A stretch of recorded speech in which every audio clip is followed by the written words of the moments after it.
And we're in the 9th chapter of the book of Acts.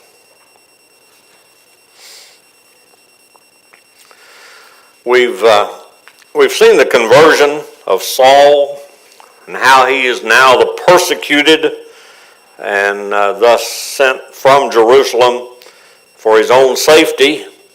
And we find out a little bit later that he is not idle in his travels, but he is continuing to preach and evangelize some new areas. But Luke, in his writing, turns back to some of the activities of Peter. And we see him follow Peter's ministry for a time being. If you look at, and we'll remember the 21st chapter of the Gospel of John, where Jesus takes Peter aside for a little conversation. And he says in the 15th verse, "So when they had finished breakfast, Jesus said to Simon Peter, 'Simon, son of John, do you love me more than these?' And he said to him, 'Yes, Lord, you know that I love you.' And he said to him, 'Tend my lambs.' And he said to him a second time, 'Simon, son of John, do you love me?' And he said to him, 'Yes, Lord, you know that I love you.' And he said to him, 'Shepherd my sheep.' He said to him the third time, 'Simon, son of John, do you love me?' Peter was grieved because he said to him the third time, 'Do you love me?' And he said to him, 'Lord, you know all things, and you know that I love you.' And Jesus said to him, 'Tend my sheep.'" And I think that's what Peter is doing. Benjamin, if we could have the map up there for a minute. It says, the verse here says that, "Now as Peter was traveling through all those regions,"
was what Jesus had told him to do, and feed my sheep, tend my flock.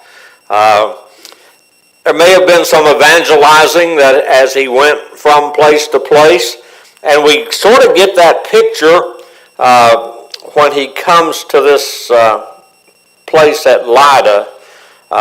He came down also to the saints who lived at Lydda.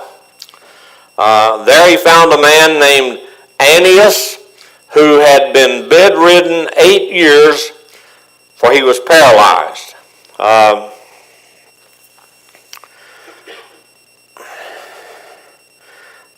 there was already a church at Lydda. He came to visit the saints at Lydda. Now, we don't know where this church came from. It may have been part of the church that was scattered from the persecution, and they went that way. Or it may have been one of the churches or one of the groups that Philip had evangelized. Philip, when he was up here, he came down to this road going to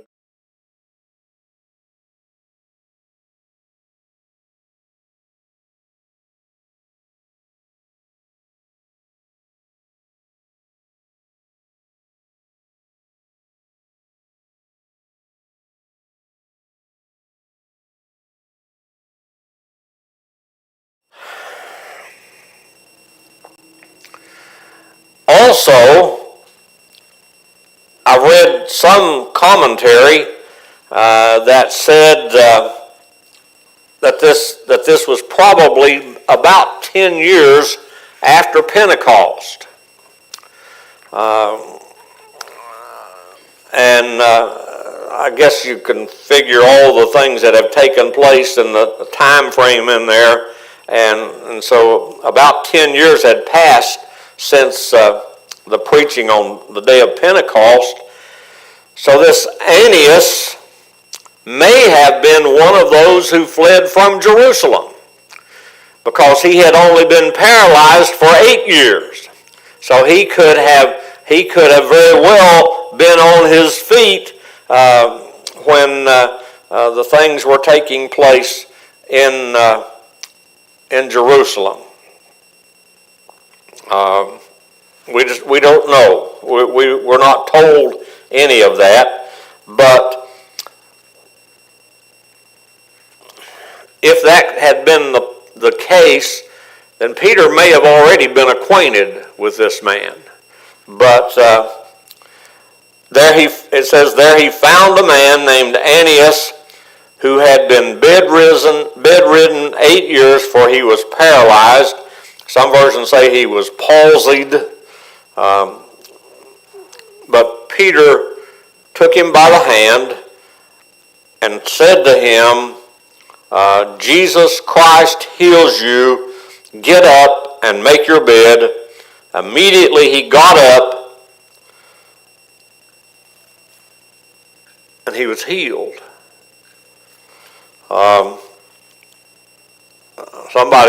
Something I was reading pointed out that he was healed completely. He'd been off of his feet, bedridden, paralyzed for 8 years. And when he was healed, he was able to get up, make his bed, and walk. He didn't have to go somewhere for rehab to have the muscles in his legs restored so that he could get around. When he was healed, he got up, and the people there in Lydda and Sharon saw him, and they turned to the Lord. Now, this is the second time in these first 9 chapters that we have had Peter heal a lame man. Peter and John were the first there when they were going into the temple to pray, and the lame man was there asking for alms. And poetically in the King James we get, silver and gold have I none, but such as I have give I unto thee. In the name of Jesus Christ of Nazareth, rise up and walk. And the man got up and walked. And it says he went leaping and jumping and leaping and praising God. Immediately he was healed. Same thing happens here. We don't know that he went walking and leaping, but he was able to get up and walk. Now, this is the second time, like I said, that Peter was involved in healing of a person who was lame. The first time, it attracted a great deal of attention, and because the man clung to Peter and John, and everybody that came through the gate, that particular gate, knew this man and knew that he had been the man that was lame and begging at the gate. And here he was up walking around and leaping and praising God. And they knew that a miracle had taken place. Well, it seems the same thing happened over here because it says, all who lived at Lydda and Sharon saw him, and they turned to the Lord. So it seems that the man was well known. At least it was well known that he was unable to walk, and that I guess the only source of income that he would have after becoming paralyzed would be to lay in a prominent place where people would pass by and beg, is basically what he was doing. And everybody knew this man, or a great number of people, it seems, knew this man and knew that he had been lame. And here he was up walking, probably carrying the cot that he had been laying on, or the mat, whatever it was. And it opened the door for evangelism, which Peter was there and able to preach. All who saw him lived at Lydda and Sharon and saw him, and they turned to the Lord. Now, it doesn't mean the whole town was converted, but it means that the door was opened up for a great deal of evangelism. And not only that, the word quickly spread to other towns. Now, I don't know how. They didn't have cell phones. They didn't have the telegram back in those days. So it had to be people traveling from one place to the other, and the word was spreading. Joppa was about 10 miles or so from Lydda, and so the message was spread over there pretty quickly. And so we get to Joppa.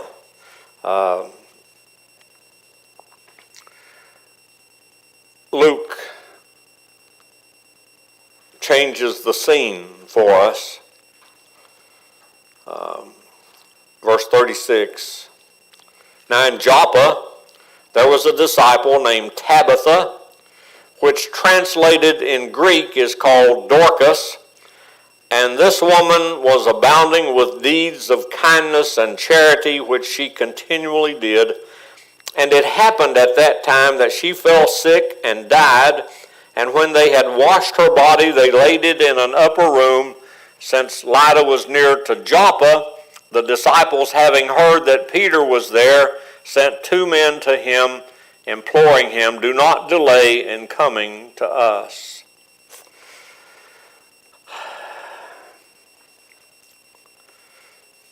Joppa is an interesting place. It goes back into the Old Testament. Several things take place at Joppa. It's the main seaport for all of Judea. Was for years and years. When Solomon built his temple and he imported cedars from Lebanon, they entered into Jerusalem at the port in Joppa. So it's been there a long time. And you also might remember when the Lord said to Jonah, "Go to Nineveh and preach," and Jonah went the other way. He went toward Tarshish to try to get to Tarshish, but he went to Joppa to try to get a ship that was going to Tarshish, and from Joppa he sailed and ended up in the belly of the great fish. And so Joppa has played an important role in the history of Israel for quite a while. So there was Tabitha. In Hebrew it's Tabitha, in Greek it's Dorcas, in English it's gazelle. Now I don't know if the only thing I think of is the gazelle is an animal of some kind. May have been something different back then, but I've known Sunday schools that have had a Dorcas class. I don't know if I ever saw a Tabitha class. I sort of like Tabitha better than Dorcas, but that's just my personal preference. But anyway, her name was Tabitha in Hebrew, and Greek it's Dorcas. So they send for Peter. He's 10, 12 miles away in Lydda. We don't really know what it was that they wanted Peter to do. Up to this point, nobody but Jesus had raised anybody from the dead. None of the apostles had brought life back to a dead body. They may have wanted Peter as part of this tending the flock, to bring comfort to these, let me just read. He might have wanted him to bring comfort to these ladies who were mourning the loss of Dorcas. So it says, Peter arose and went with them, verse 39. And when he arrived, they brought him into the upper room, and all the widows stood beside him, weeping and showing all the tunics and garments that Dorcas used to make while she was with them. This lady was apparently a good seamstress, but not only that, she had the heart of a person that would take care of those who had needs. And so here were these widows who were dependent upon probably other people for their support. Remember when they appointed the 7 deacons, they had the daily administration of the food to the widows and the orphans and the people who were in need. And so these widows were dependent upon other people. And they were quite upset at the loss of Dorcas. So they may have sent for Peter, not expecting him to raise her from the dead, but to somehow tend the flock and bring comfort to these widows who were mourning the loss of this great lady in their church, in their congregation.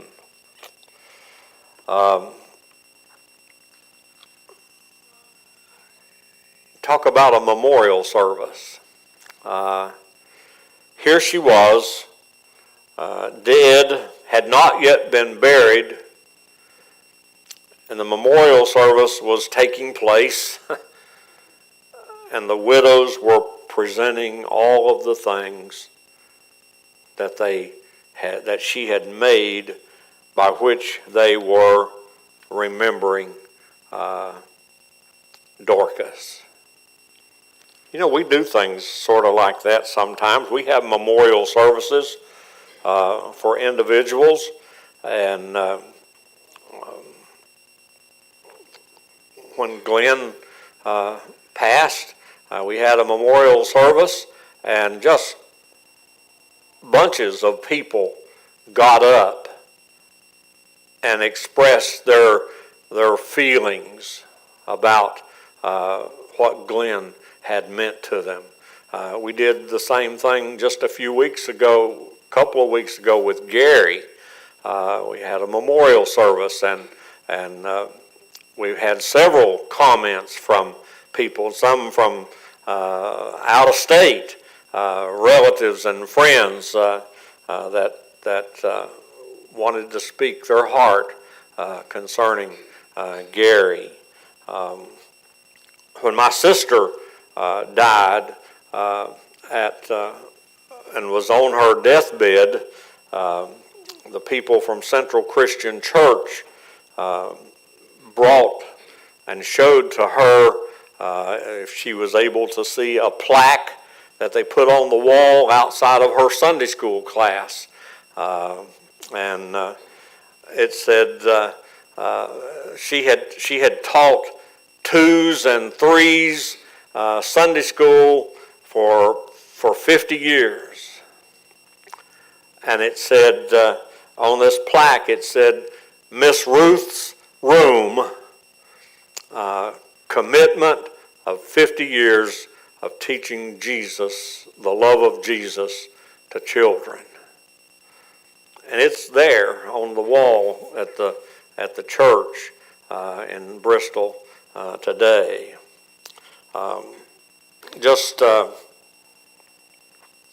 In fact, the same week that we had Gary's memorial service, I participated in a memorial service for Miss Frances Caldwell in Northside Christian Church, and Jerry sent me a picture of a plate, a dinner plate, that they're going to mount on the wall in the fellowship hall at Northside with Miss Frances Caldwell's name on it, and about her service to the church by means of cooking and serving the meals in the fellowship hall.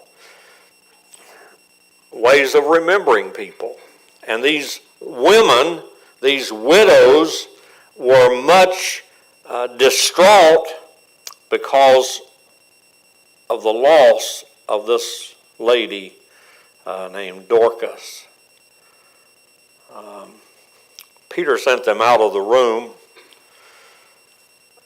and knelt down and prayed. Verse 40, Peter sent them all out and knelt down and prayed, and turning to the body, he said, Tabitha, arise. And she opened her eyes. And when she saw Peter, she sat up. Now, we don't know whether she recognized Peter or she just knew that there was somebody in the room and that she needed to get up. I don't know. She may have recognized him. You know, if she may have even been one of the ones who were in Jerusalem on the day of Pentecost, if it had been that long ago. I don't know. I don't know whether she recognized him or not. But he gave her his hand and raised her up, and calling the saints and widows, he presented her alive. I don't know what the reaction was when the crowd came back into the room. Luke doesn't tell us that. He's a good storyteller. You see television programs and the story ends and you can imagine, well, everything turned out good and the people won the victory and all this kind of stuff, but you're never really told that. You just sort of left to your own imagination. We don't know what kind of celebration took place. Can you imagine these women who 1 minute were weeping and crying and mourning for the loss of this lady, and the next minute Peter calls them in, and there she is, alive. We were talking in Sunday school about maybe some shouting and dancing for joy. I don't know if that took place or not, but it's very possible, very likely. It became known all over Joppa, and many believed in the Lord, and Peter stayed many days in Joppa with a tanner named Simon.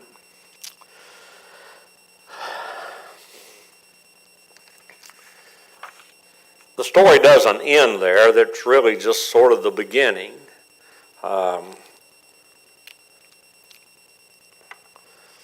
It opened the door again for evangelism. But here's what I want you to take away from all of this.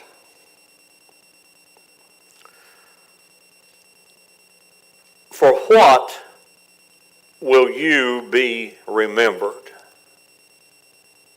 If it was your memorial service, what would people remember about you? Dorcas, they remembered all of her willingness to make these things and to give them to the people who had the need.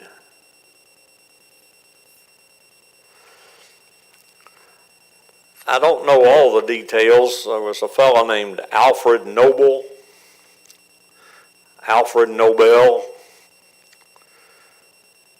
He was the inventor of dynamite. And by mistake, his name got put on the obituary page of a newspaper. And he read it, and what he was remembered for was the fact that he had created and invented dynamite. Destructive power of dynamite. And that's when he changed, and that's why today, as distorted as it has become, there is the Nobel Peace Prize. Because he wanted to be remembered for something other than having invented dynamite. For what would you be remembered for if it was you? But when I said that this is just really the beginning, what I want you to see here is the leading of God in Peter's life. He'd traveled all over those areas, all the way up to Galilee, all the way back down through Samaria, back into Jerusalem, back into Judea, ended up at Lydda, just at the right time for him to be called to Joppa when Dorcas passed away. Next week, we'll talk about what happens to him at Joppa, because the Lord put him in Joppa so that he would be in position to go and carry the keys to the kingdom and present them to the Gentiles in the household of Cornelius. It's also interesting that he was staying at the house of a tanner named Simon. You know what a tanner is? What a tanner does? Makes leather out of dead animals' skins. Would have been totally unclean in Peter's legalistic thinking, Judaism. And yet he stays in the home. God was already preparing his heart and putting him in a position to where he could go and open the kingdom to the Gentiles. God leads. If we can learn to follow,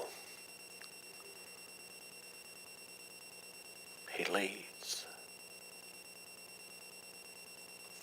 Let's pray. Father, sometimes we're not very good followers because we like to be in charge. But help us to get out of the way and follow the way that you would lead us, so that we can find ourselves in the right place at the right time to be used for the glory of your kingdom. Give us a heart like Dorcas. Give us the obedience, the openness of people like Peter, to be willing to go and follow your lead. I pray in the name of your Son, Jesus the Christ. Amen.